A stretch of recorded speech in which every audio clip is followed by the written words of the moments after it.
Hi, I'm Dylan. Hi, I'm Kaylee. I'm Bill. Oh, that was my daughter, Charlie. All right. And these are my cue cards, and they just have my statistics mostly and my cues of when to change my PowerPoint.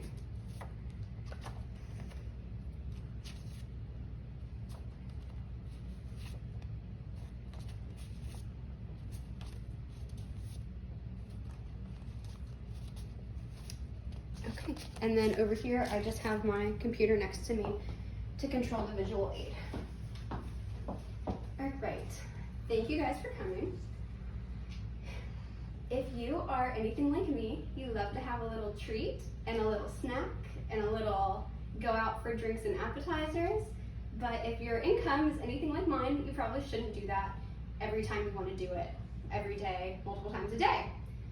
But besides individual reasons like income and limiting our gratification, there are also bigger reasons that we should reduce our spending.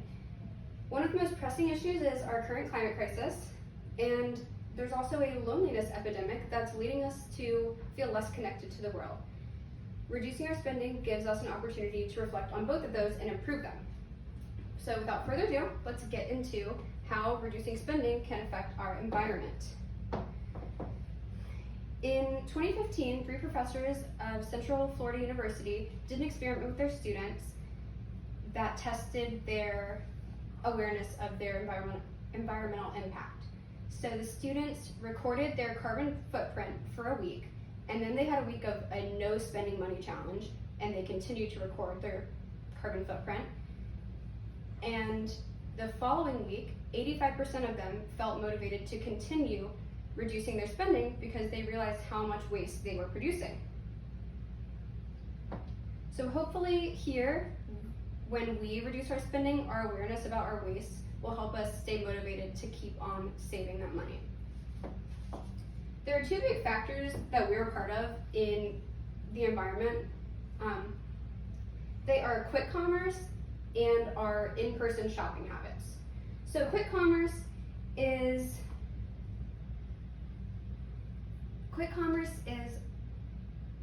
the rapid spending we have, like ordering online, door dashing, getting things delivered to us within minutes or hours, right? And quick commerce has 2 major impacts on the environment. So according to Yunhai Son and Ki-Han Kwan in the 2024 Environmental Research and Technology Journal, quick commerce vastly affects our greenhouse gas emissions and our solid waste production. So in 2022, you can see that the U.S. Environmental Protection Agency said transportation is 29% of our total greenhouse gas emissions. As individuals, we can't really control industry or residential, commercial, or agriculture. But if we reduce our spending, we can reduce that transportation number. For example, if you wanted to buy a new pair of shoes, go grocery shopping, and get a snack, you could order shoes online, order DoorDash, and order Instacart. Or you could drive to 5th Street Station, get a pair of shoes at Dick's Sporting Goods, get your groceries at Wegmans, and get a little snack at Jersey Mike's. And you are going to significantly reduce the greenhouse gas emissions from your one trip and all that extra wrapping that comes when we order online. Now, in-person shopping produces solid waste. We know that when we go shopping, we buy something, it comes in a package, and that package goes in the trash. What you may not know is that over 50% of our trash goes into landfills, according to the U.S. Environmental Protection Agency. So in 2018, over 40 million tons of trash went into landfills, which displaced ecosystems and also contribute to greenhouse gases. So I think it's important when we're thinking about reducing spending that we think about the bigger impact of reducing spending, which is that we reduce our carbon footprint. One example of this is shopping in bulk. So this is just at Costco. Shopping in bulk can save you $1, but it can also save you 10 pieces of trash that go into a landfill. Another big benefit of reducing spending is that it's an opportunity to get creative with how we socialize and how we reward ourselves. There's a big culture around little treats right now. We all want to treat ourselves, but those little treats add up very quickly. So we can replace them by either recreating our little sweet treats at home, baking or meal prepping them in advance, making your own coffees, or you can replace them with rewarding habits. Stephanie Watson of Harvard's Women's Health Watch in a 2024 article suggests that we replace our feel-good purchases with feel-good habits like running, laughing, connecting with others, or even just being in the sun.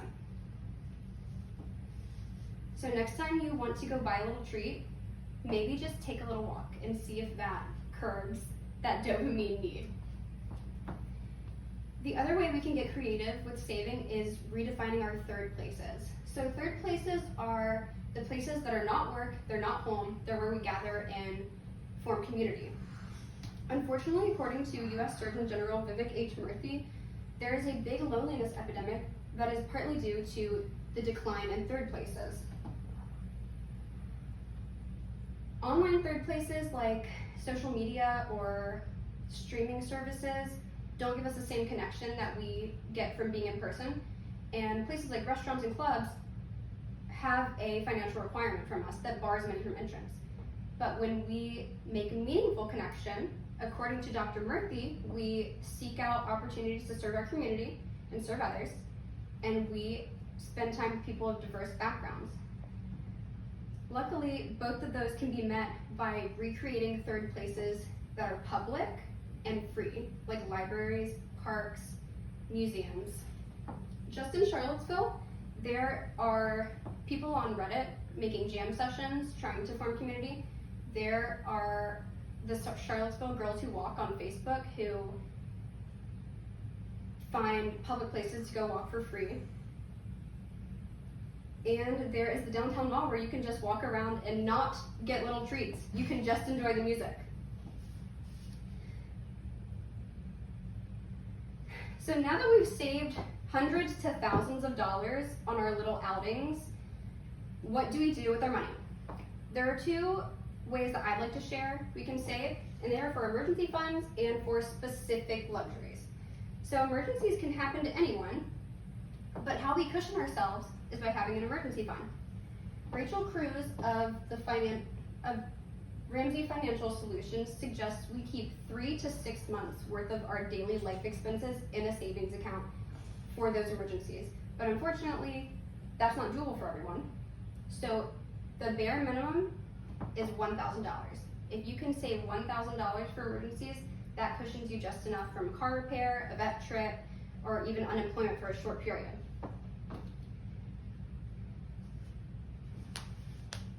The next way that we can really look forward to saving is by having something specific in mind.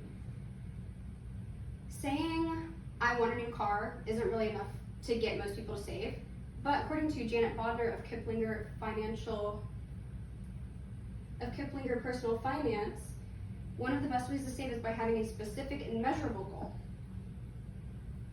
So instead of saying, I want a nice new car, we can have specific amounts that we're putting away each week and how many weeks we're doing that. Those are just two ways to make your money work for you. There's also investing and donating. But once you've saved all your money and saved the planet and saved your social life, these are the two ways that we can basically start to save our money. To recap, we are going to reduce our spending because we want to improve the environment. We do that by reducing our greenhouse gas emissions and our solid waste that just goes into landfills. When we reduce our spending, we also find creative ways to go connect with people we love in public places that improve our communities. And we set ourselves up to have an emergency fund and maybe even something really, really nice we want, like a car or a wedding or a vacation.